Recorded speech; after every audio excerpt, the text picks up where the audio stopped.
observateur xëyee làquk imam El Hadji Alioune Badara Ndao talaata ji ci hôpital bu Fann yéenekaay bi ne plan ak mbébét gu mag la baax ginnaaw jëm ci lépp luy yokk alxuraanul karim daara yi waaye wàllu dundu askan wi ak mbay mi ca diwaanu Saloum googeeg mbébét yéene bi nekkoon fukk ak ñetti milliards dem ca bindoon na ko plan boobee ci loxoy boppam ba jébbal ko Ligue des imams et oulémas Sénégal observateur ne ko sax Serigne Mboup jotoon na caa barkeeloo juróom-benn million ci projet boobee yaatu lool ñeel nin ko waxee diwaan ga mbay mi dundu askan wi waaye daara ci observateur ba tey kenn ci àndandoom imam Alioune Badara Ndao di ci xamle ni daanaka juróom-benn weer ngi ñu seetlu ne yaram wa dafa sutante mu ne ci xutbay korité gi sax ñoom seetlu gi mooy jafe-jafe la ko yeggalee waaye ba mu toogee fukk ak juróomi fan nag ñëwul juma la ñu xam ne jàmbaar tëdd na donte ku ko masaa seete rek mu ne la tawat gu tuut la guy wees keneen ku ñu nëbbalu turam nekk ndooroon ak imam Alioune Badara Ndao ci kaso bi di chauffeur ab taxi ci seede yim ci def mooy ba ñu leen ne dañ leen di indil seen ab néeg imam Alioune Badara Ndao ci njëlbeen tiitaange lañ ci amoon ndax bu njëkk mu ne muy dégg wala gis kenn ku ñu tuumaal wàllu terrorisme waaye ba ñu defandoor ak moom diir la ñu xam ne kii nitu yàlla la ba tey ak observateur kenn ci doomi imam Alioune Badara Ndao Moustapha di ci leeral ne ci jàngoro ji amul kenn ci njaboot gi ku d'accordoon ci ñu rawale ko réewum France gërëm na ñëpp sant ñëpp rawat na ñu taxawoon ngir amal ab cagnotte di koppar ngir a gunge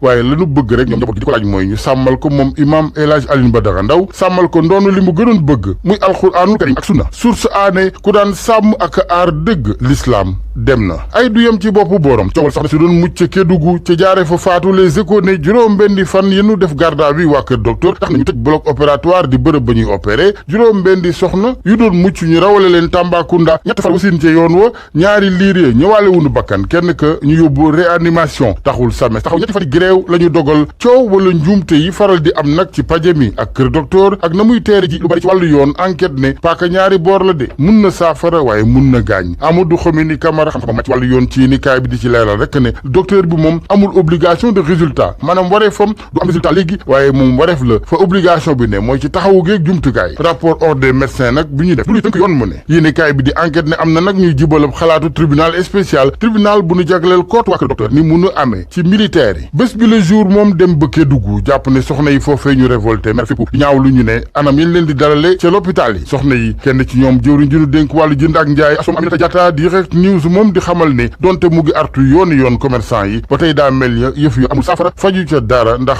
njëg yi taxawagul yénni kaay bi ne dem nañ fi ba dund sax kilo soble bi nu fi baye ñeenti téeméer kilo ñebbe dem ba ñetti téeméer ak ñaar fukk le soleil mel ni ku gis moom ak wàññite yu xeeñ ñeel njëg yi ndax ndajeem conseil national de la consommation démb ci ndakaaru ñu ne ministère bi ñu dénk wàllu jënd ak njaay ak PME xam ne nañu ne yëf yi ak daal dina ci am ba sax ci wàññite ñeel njëg yi syndicat yi ñoom di ko ñaan rek ngal la ministère bi ñu yokk contrôle gi ci marché yi wàllu suuf libération mel ni ku yéemu ci certem ak suuf sanu ko baaxee ci école économie appliquée yéene kaay bi ne lu yaa sëb 430 000 francs CFA weer wu ne ci juróom-ñetti junneeg juróom-benn téeméeri mètre carré ci diggu xolu Mermoz ci Ndakaaru SAES nag taxaw nañ jotu ñoom fas yéene amal xeex bi donte seen jëwriñ ji nu dénk wàllu njàng mu kaw mi Cheikh Oumar Anne ci Vox Populi mu ngi ci leeral ne daray daara ja duñ ko feles lëf benn promotion immobilière du fa am wàllu politique ak ndaje waatug njabootu libéral gi ci Vox Populi Serigne Mbacké Ndiaye moom ancien porte-parole maître Abdoulaye Wade gis-gisam mooy plate boo gis dafa laaj xorom ca fii nu toll njaboot gi ñëpp ñu bis wala daanaka ñëpp ba mu des Abdoulaye Wade Karim Wade te mooy mel ni ku naan ko du yomb nag ndax lu ñu diggee woon ne pacte ci Masaalikul Jinaan ñeenti at ginnaaw si France daal di xideen ca bokkoon na ci juboo googee ñibbis waatu Karim Wade yéen kaay bi njort nag ak taxawaayu mbootaay gi di yeewi wàllu mu jur sorianto diggante maître Abdoulaye Wade ak président Sall te bu boobaa Karim Wade ku maywul dina yàgg dowa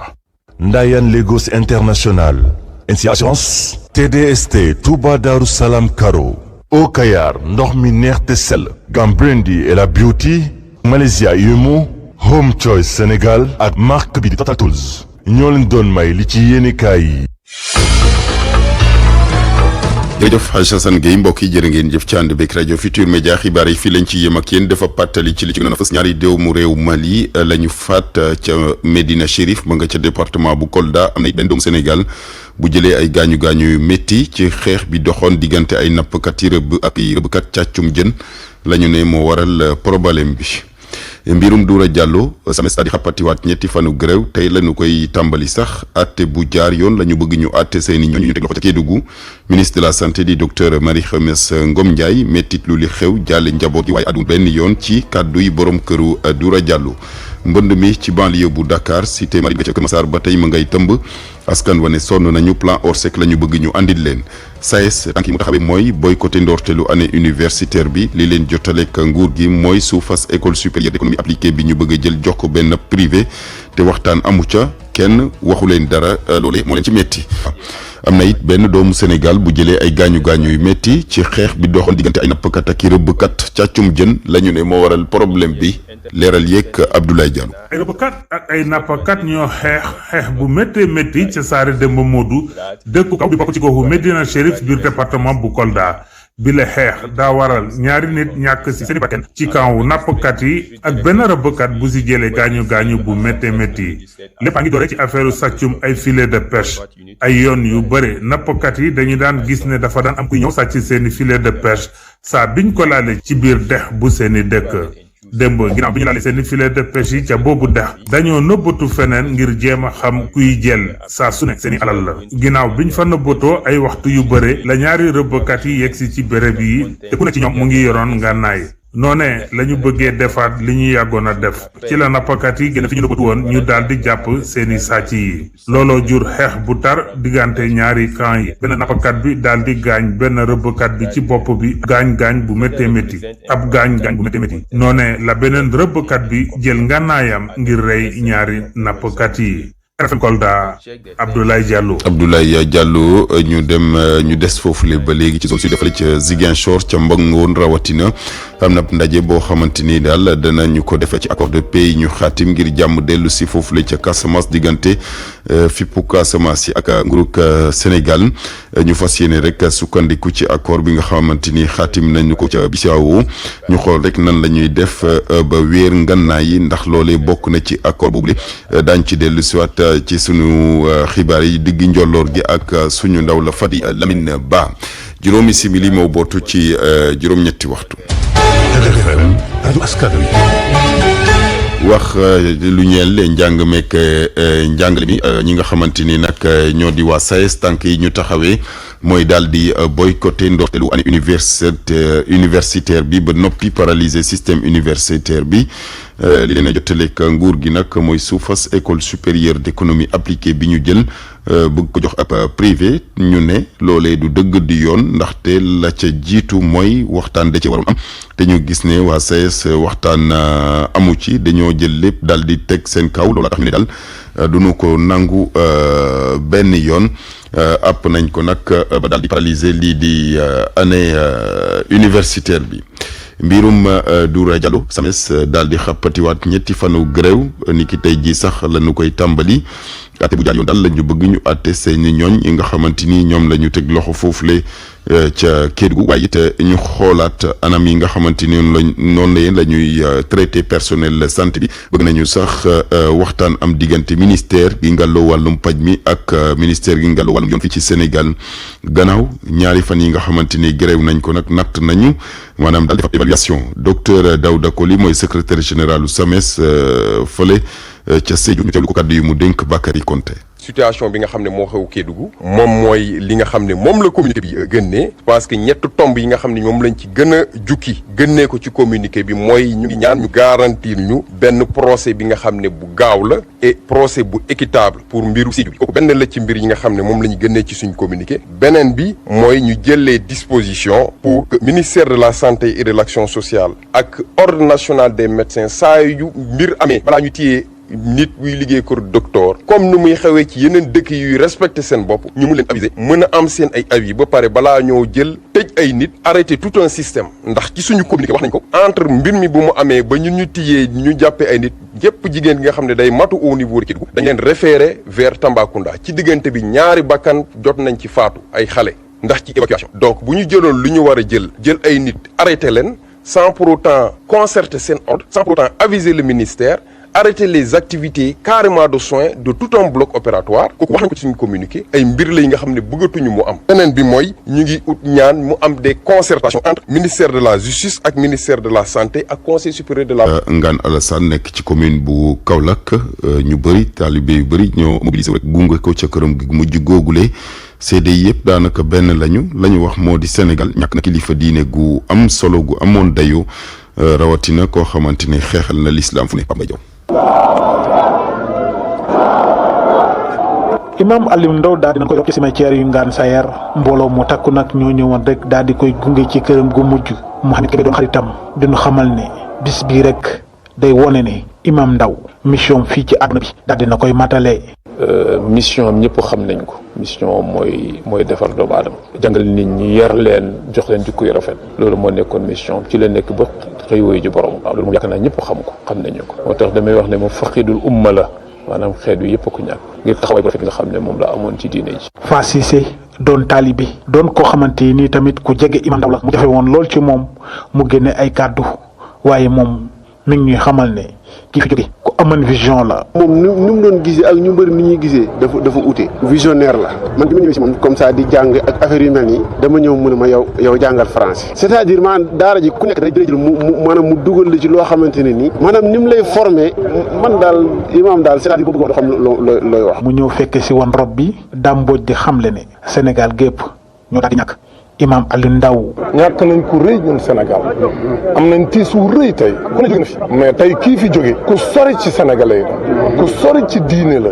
ku liggéeyal yàlla subhanahu wa taala la ku liggéeyal askanu Sénégal la. ay nitu politique nitu diine ay xarit ay taalibi ñoom ñëpp ñoo ñëwoon rek daal di gunge Alioune Badara Ndao ci kër gu mucc ci armeer yi Ngane Sayer yi. RFM Kaolack Pape Mbaye Diaw.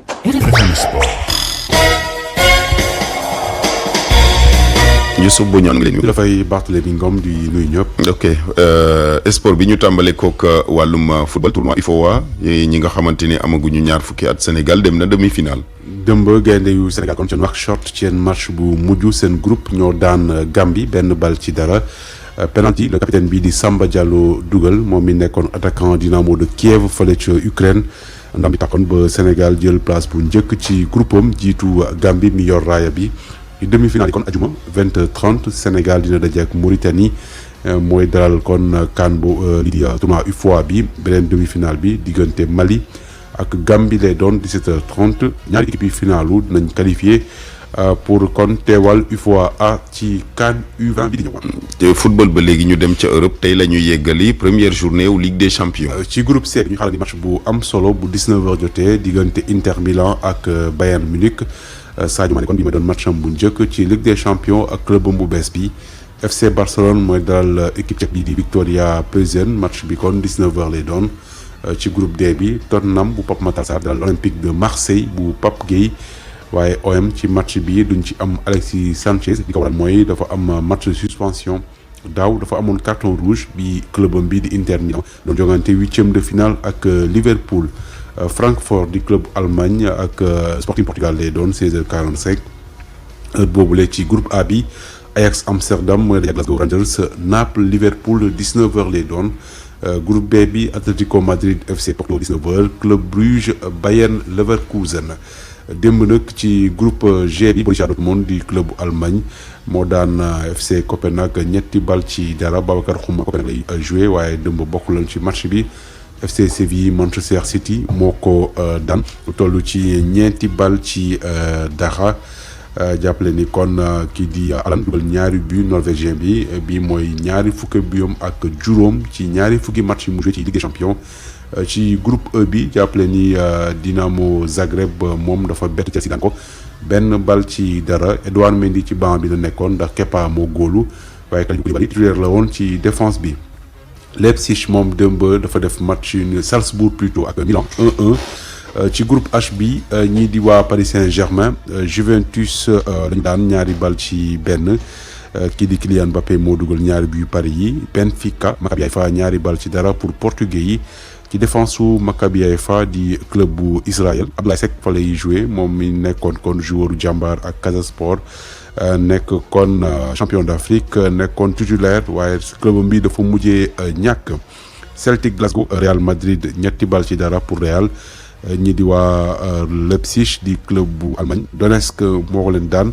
ñeenti bal ci benn démb nag kii di Abdoulaye Diallo titulaire la woon ci défense bu Leipzig waaye Leipzig kon mujjee daanu 4-1 ba tax na tey dañoo xëy daal di dàq kon seen entraîneur di Domenico Tedesco ginnaaw kon laaj boobule moom dàq nañ ko kon ci banc bu Leipzig di équipe bu Allemagne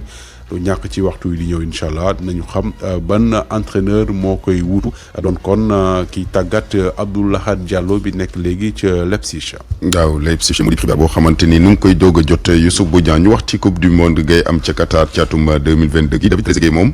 nee na Sénégal mën na ci sori. moom gañoon na coupe du monde bi ci atum 1998 lekk léegi légende FIFA daal di gunge trophée coupe du monde bi fii ci Ndakaaru ak si fii démb yëkkati kàddu jàpp ni kon ci poule boobu Sénégal nekk mun na ci génn ndax qualité équipe bi mu yor